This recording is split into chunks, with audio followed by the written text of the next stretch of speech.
Been on this journey regarding frugal living, budget, saving money. Important to mention here, I just had a birthday back in July, and I've met this point in my life to where I just feel overwhelmed. Our kids are grown. We've been empty nesters for quite a while. We have an adult child that lives with us. Like, when you go through all these changes and getting older, you figure out exactly how much stuff is your belongings and how much stuff is someone else's belongings.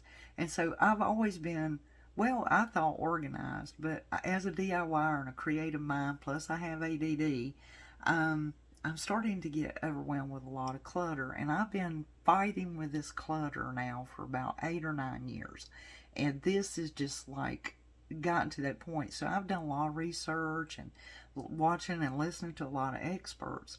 And so I thought that if it's okay with you guys, I'll take you along on my journey, tell you some of the things I've learned, what I've implemented, and how that may or may not help you, along with some of the tips that I'll share on being frugal, saving money, and really truly being able to live below your means of income so that when you get this age, you can say, okay, we can just keep putting that money towards use for our retirement.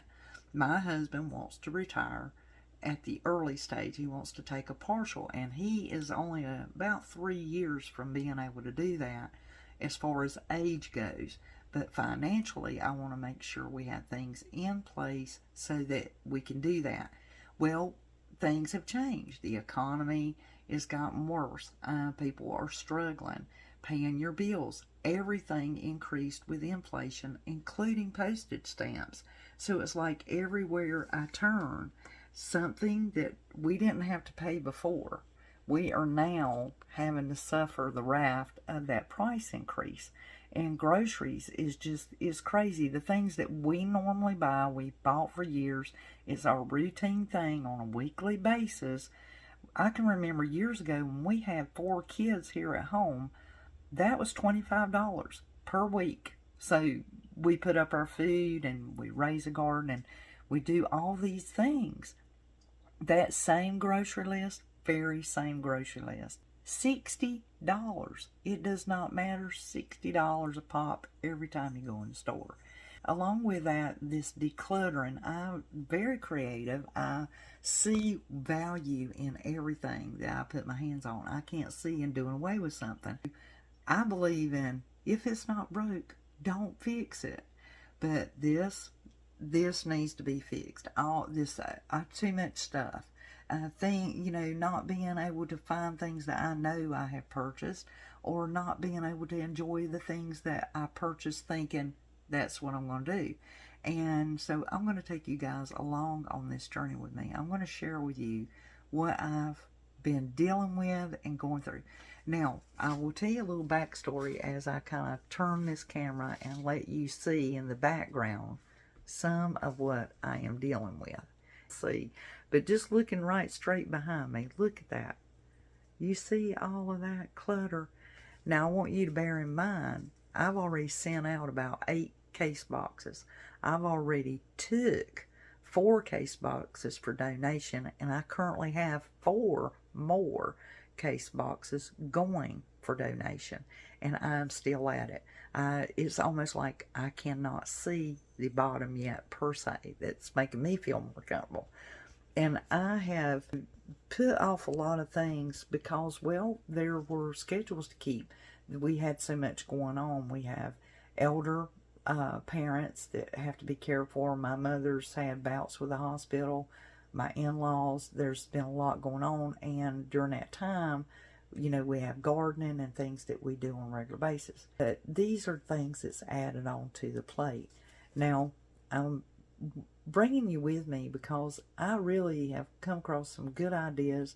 And I know that a lot of you who watch my channel, age group wise, you're exactly where I am, and you're my age, or you've already went through this and you come out on the other side, so you can offer me some assistance in the comments and offer some of the things that you tried or did, or let me know if this is helping you at all. Let me switch this camera around and I'll show you some more of what I've been doing. But I've been trying to organize and get things situated. So if you deal with this, like, it does not matter where you go in your house, there never seems to be any flat surface that is not full. It has things on it. It does not matter what room you go in. We are in the middle of remodeling a bathroom. We have this vanity. This vanity has been in my living room for 15 months. Over here's the tubs. That's the husband's closet that used to rest in an area. We took out a tub, so we used it as a closet in our master bathroom suite. So everything is, there's not one spot that of a flat surface that there's not stuff upon it. It is crazy. There's just stuff everywhere. This is my little spot that I'm trying to do my business, run my business, and get some success in jamming myself. So here I am up against stuff with my desk and trying to perform tasks. This is the table, and actually that table has been cleaned off 4 different times. Every time I've cleaned it off, I've had to add more stuff back to it. So here we go. We're right back at it. We have clothes. These have been washed, dried, and folded. They've been sitting in that chair 2 weeks. It's crazy. This is new laundry that just has been put there just yesterday. This is a return. This is something that's no good. Return. More gardening. And as you can see, my Canon is actually sitting on the floor. I don't have anywhere to go. For the Canon I just did. New Canon. I have Canon still sitting on the stove from where it was done. It just seems to be everywhere. But you get the idea. I did thrifts for an estate. I'm still housing some of those things and trying to find what I'm going to do with them. I have sent off numerous cases, donated numerous cases, and actually shipped it to different places. It's just stuff everywhere. And this is the whole area, trying to go through the hallway. Of course, my craft room. You can see how loaded it is. The bathroom looks good though. We keep those things pretty organized. And here, and coming into my sewing room, I've been working at this, and before you couldn't even do this. This whole area was congested.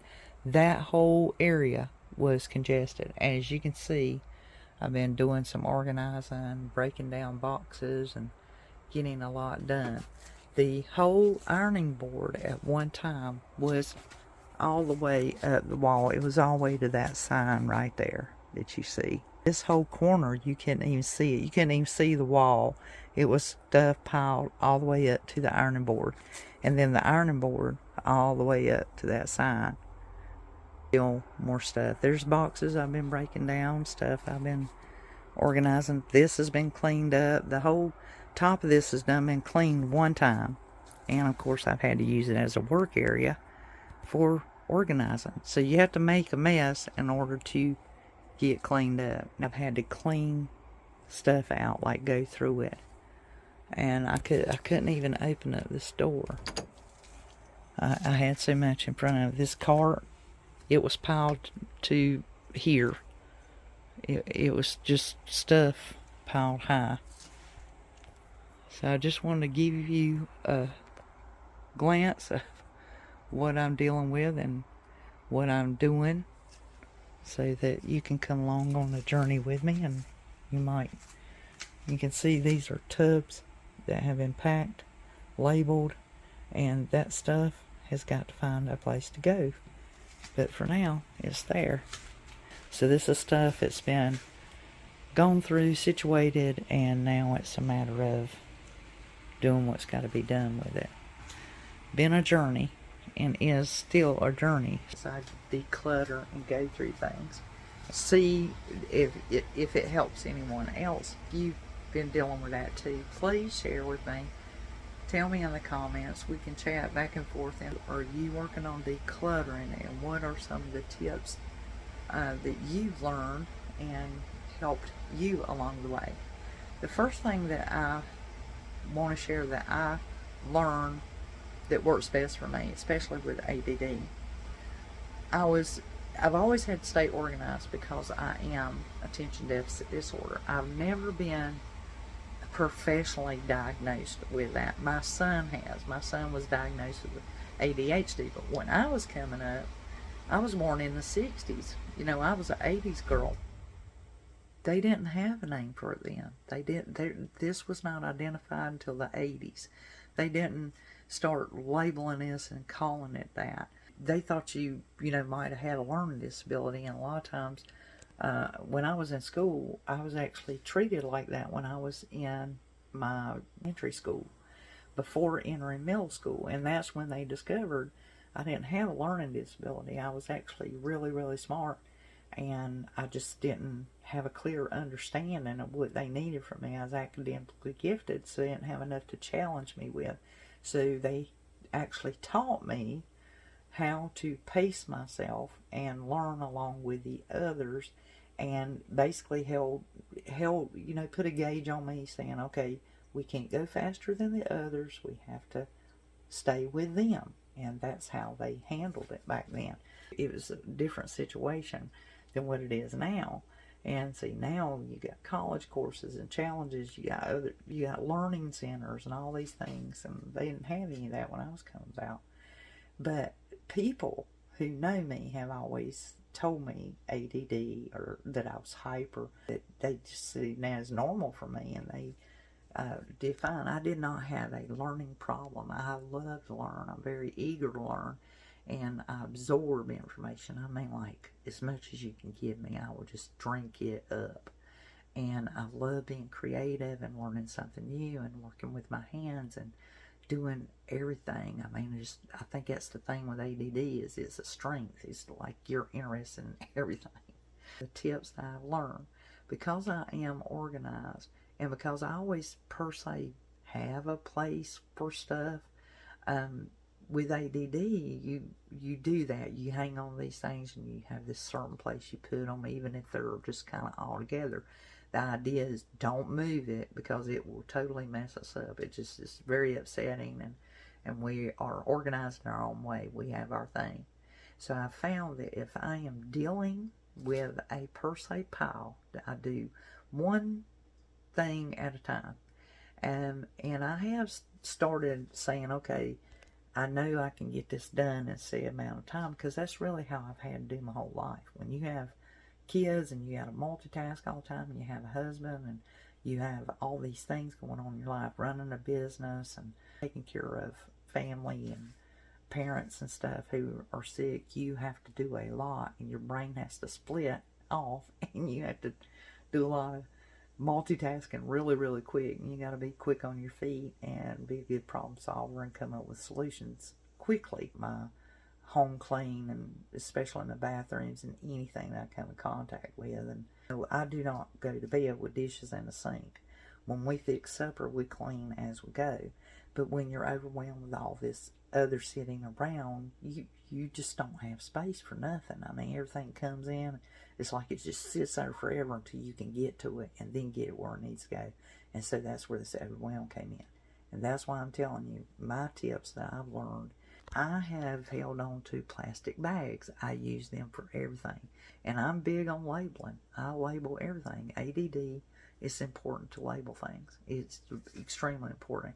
And I don't want to forget what that is or have to go through it again. I'm one of those people, I'm a one and done. I want to do it then, and I'm done. Next time I go to it and revisit it, it's like it was when I fixed it or put it. However, I don't want to have to re-clean it or redo it again, reorganize it, that is, through that work again, because it is overwhelming for me, and I get stressed about it, and then I'm just like, whew, I'd just rather take a beating, so to speak, than have to deal with it. Well, let's say these are baggies and you've saved all these bags. Sit there for a moment and take all the bags and kind of put them in a size arrangement like small, medium, large, extra large, and put them into piles. Because if you have, like I did, I keep all packaging that rolls in the house.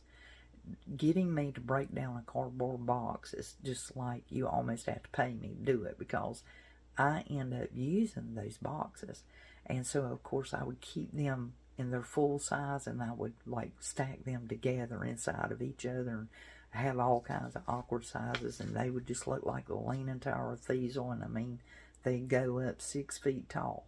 I've just dealt with that recently, the area I told you I cleaned up. When you go through sorting, like with that, I had baggies, I had craft paper, I had bubble wrap, all in these stacks and pushed into bags and pushed into boxes and things like that.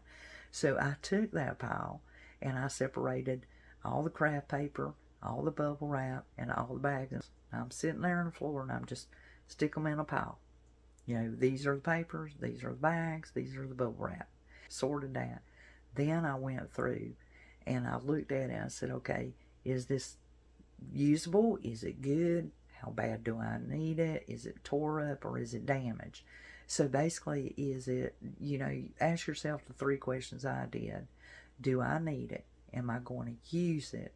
And does it mean something to me? For this, when I went through it, after I got all of those sorted by size per se, was also able to look at it and go, okay, that one is torn, it's got a hole in it, it's broken, it looks wore out, it doesn't look good, and throwing those away. Did the same thing with the paper, then the bubble wrap as well. Then I went back through it again. Now this all happens pretty quick. It seems like the long game, and yes it is, but at the same time I'm able to see it, and someone's not like doing it for me or taking it over or taking it away from me, and then me wondering where's that, what's going on with it, what happened to it.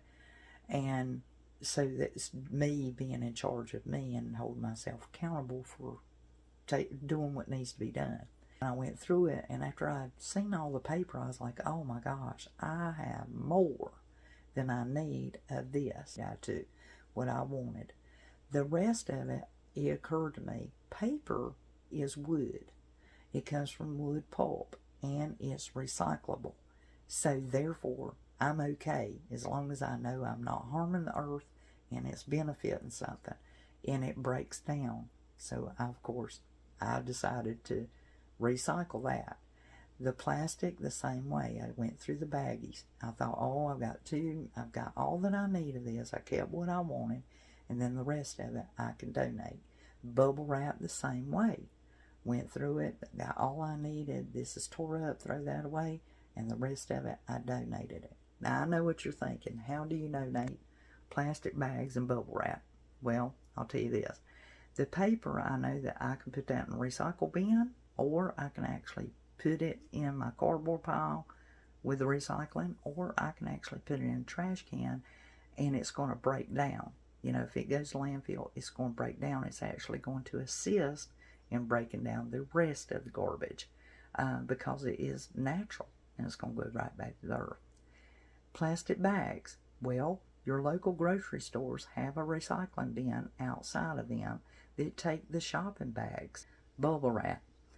I have went ahead and put that together, and somewhere where you know it's a small business and they ship out and they need packaging and they ship orders and products on a basis, they are the first ones that I think of. So consider doing that if you're big on recycling and you just feel like you need to do something with it.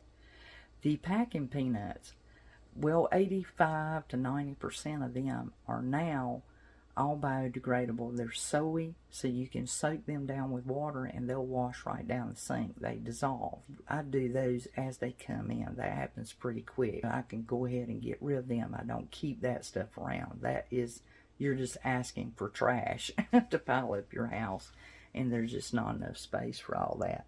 The balloons, pillows, you know, air pillows, I will save some of those. The rest of them, I will go ahead, punch a hole in it, decompress them, and put them with the plastic bag recycle. Those are just some of the things that I did with packaging. Now boxes. Here's the thing to bear in mind. If you are decluttering like I am and you need a box, you will probably need large, medium, and small. A box is for donating, box for giving away, and then if you decide to use boxes to package your stuff in. I prefer to use large plastic totes, not little bins like you see at the Dollar Tree, actual rubber totes. Because if I put it in a tote, I know it's going to be for a longer period of storage, or I need to be able to keep it stacked, but it will be stored and I can easily get in and out of it. I already know that's going to take up a large space, but that's where I opt to put it, and then I label everything. Now, in a previous video, you've seen the label maker that I have purchased. I'm also using that with all of this decluttering and organizing I do. There's no question, even if it's in a clear container or something of that sort. Those are the tips for the day on my decluttering and introducing you to my journey on what I'm up to and what's been going on, along with our DIY videos. If you are coming along with me, I'll be sharing my journey, but I'll also be doing the do-it-yourselfer method with my decluttering, and I'll also have DIY videos.